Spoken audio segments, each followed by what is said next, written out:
G'day everyone, my name's Adrian and I'm the lead author for the geography component of Cambridge's new textbook series called Investigating Humanities. And tonight I'm going to show you some of the ways in which our textbook can be used to teach the geography component of your humanities course.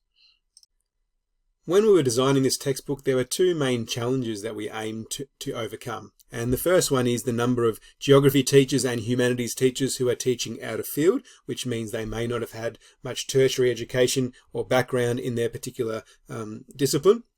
And also the perennial problem facing all teachers, which is limited planning time.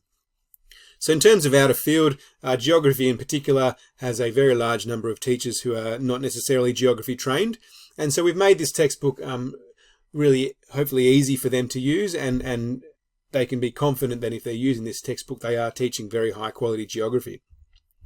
So we've made sure we've addressed the key knowledge explicitly, but also arranged that in learning sequences to help students to understand this content. We've also included a wide range of geographical skills, and there's lots of support resources for these throughout the textbook in terms of instructions for students, but also instructional videos and also tips for teachers. We've made sure these skills cover a wide range of traditional skills such as mapping skills and data analysis skills, but also the use of a wide range of digital resources, Google Earth Pro, geographical information systems, digital elevation models, lots of websites with data analysis opportunities, that kind of thing. We've also made sure that all 7 key geographical concepts are used quite a lot throughout each of the lessons, and each of the units covers all 7 of those. And the use of those is applied in lots of different ways and in increasing complexity throughout the years. We've made a big deal of case studies. There's some quite in-depth case studies in here that are 3 or 4 pages long, entire lessons that are dedicated to case studies. And we've also included lots of fieldwork ideas for each of the units.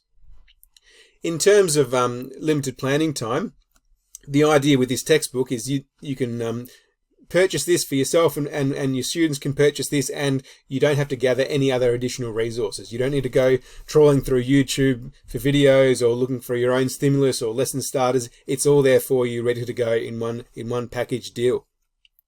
So we've organized our learning into lessons, and these are structured in a way that it's logical, so easy for students to understand. Each of these lessons has a focus question, learning intention, a lesson opener activity, and at the end of each of the lessons there are review questions and extension activities. There's suggested answers for each of these. There's lesson quizzes, there's unit quizzes, and there's also assessment options for the units as well. So all the formative but also summative assessment that you could need is all contained here in our textbook series. And here's an example of what our textbook actually looks like. This is chapter 14 from the Year 8 textbook, which is the first of 2 chapters in the Changing Nations unit. And so it begins with an overarching investigation question, and then we have here 9 lessons for this particular chapter. And each of these lessons is designed to be a literal lesson. So if you have, for example, 50-minute periods or hour-long periods at your school, then each of these lessons is designed to correspond to each one of those periods. Obviously, we know in the real world, some will take longer, some will take shorter, but you can hopefully finish this particular chapter in 3 or 4 weeks, and then the second of the Changing Nations in 3 or 4 weeks, and there's nearly a term's worth of work for one of your 2 geography units for Year 8. So each of our units begins with a setting the scene lesson, which is kind of like a shorter lesson, a 2-page lesson, which contains some stimulus imagery, some sort of unique story to hopefully get the students excited about learning the particular unit. In this one for Changing Nations, it's having a look at the development of Las Vegas, and they've got some satellite imagery here. And then each of these setting the scenes ends with a visible thinking routine, which might be individual or small group work, just to get the ideas flowing. Then here we have the first of our proper lessons. So it begins with a question, a learning intention, and a lesson starter activity, which these are designed to be a quick 5-minute activity linked to a stimulus image, which might be a photo, satellite image, it might be some data, it might be a quote, or it might be a short video clip. And the students tend to have some brainstorming questions or some analysis questions or some discussion questions to begin your lesson. Each of our lessons has We've tried not to make it too much reading for students. So in this case, probably about 200 words worth of actual reading. Throughout the text, there's glossary terms which are defined in the margin here, rather than forcing students to flick through to the back. It's all there ready to go. There's each of our lessons has several different types of data. So here we've got some bar graph, and we've got some line graphs here, some photography here, but also a choropleth map. Now in this choropleth map, we have a concept and skills builder. Each of our lessons has a concept and skill builder where students learn a unique skill. They tend to have some instructions for students. Sometimes they also have links to an instructional video, and they increase in complexity from year 7 through to year 10. And they cover all the skills you would expect: map analysis, data analysis, graph analysis, annotated photographs, but also adding layers to a GIS map in Google Earth Pro, those sorts of things. Each of our lessons ends with a review, which has review questions that may begin with some basic comprehension stuff, but also some explanation, some data analysis, and then also some extension or research tasks, which are not just something we chucked in at the end. These were some legitimate activities that we've designed that may link to additional websites or additional resources, or be longer discussion type questions, extended response questions, that kind of thing. And they could be used for some assessment as well. So this is the third lesson in this particular unit.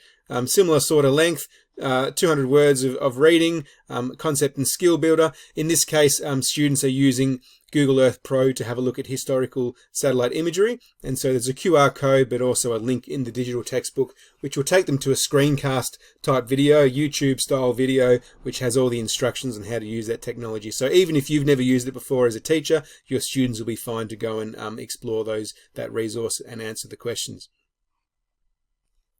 Lesson 5 here is the first of the case studies in this unit. So this one is looking at why Jakarta is sinking. And so our case studies are, in this case, 4 pages long. So this is an entire lesson focusing on this case study. And so that gives students enough time to analyze all of this data, but also do a little bit of research, and also carry out some of their own research, and then also have a look at some other examples of cities that are sinking, and then also have a look at some extension activities to go with that.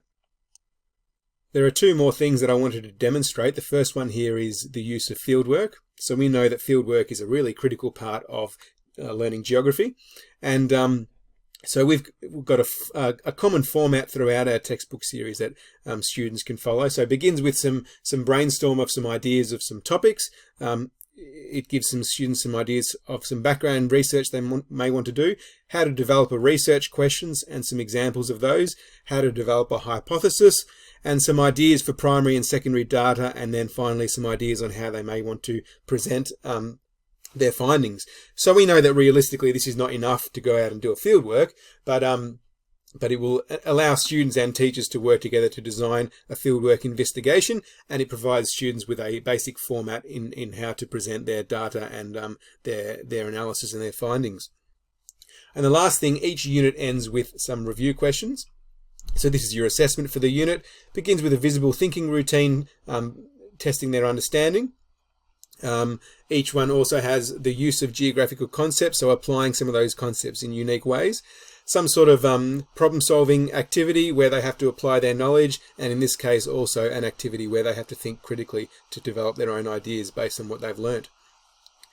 So as I said earlier, a very comprehensive textbook, everything that you will need to teach geography, and you can be confident that if you're using this textbook, even if you haven't got much experience, you will be teaching high-quality geography.